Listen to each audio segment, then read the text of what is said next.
Mischa. I want to welcome some of you back because I do recognize that we were off for a little while. We had taken a break. We were engrossed in so many other things with respect to building the business and building the company that we just did not continue to make time to do our weekly inspirational messages. But we are back with a commitment to continue to bring you the inspiration that we believe you deserve to hear on a weekly basis. Before I go any further though, I'd like to wish a happy and fond 93rd birthday to Nelson Mandela. What an amazing life, what an amazing legacy, what an amazing example of success for all of us to follow. Speaking of success, last week we announced that myself and several others were chosen to co-author a new book project called Mastering the Art of Success.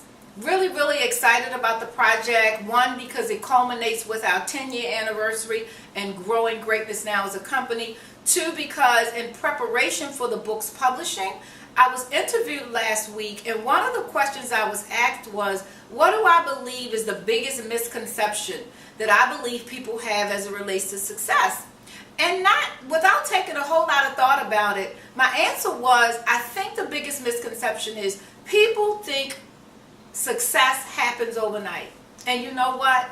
It absolutely does not. Sometimes we look at people's lives and we look at people's success and we want that. We want to be who they are. We want to do what they do. We want to have what they have. But what we don't know is the background story.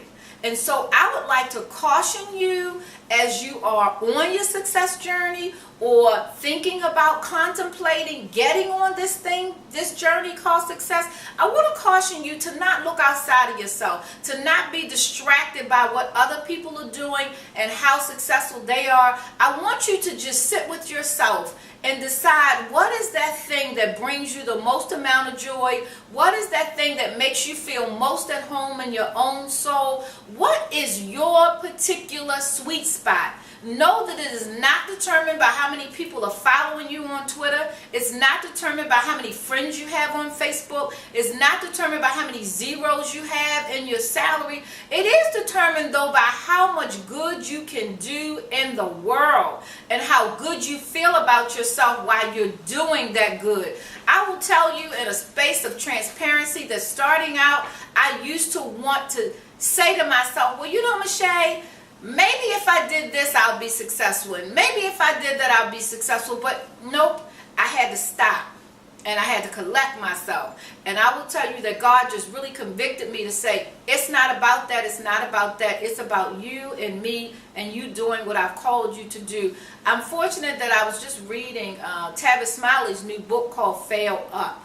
And one of the things he does in the book is he walks us through 20 experiences he had in his life's journey where he took his failure or what he deemed as failure and turned them into lessons learned that not only he could share with us in his book, but that he also was able to use to catapult his career in a much more productive way. So what do I want to say to you? Even as you take your success journey, know that it does come with some failure.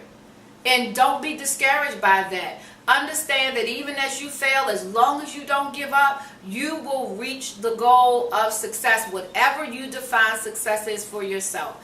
I too can say that I've had some failures, but I can also say I've had much more great experiences than I've had failures. Until we talk again, remember that greatness is your birthright. Therefore, you need no one's permission or approval to be great.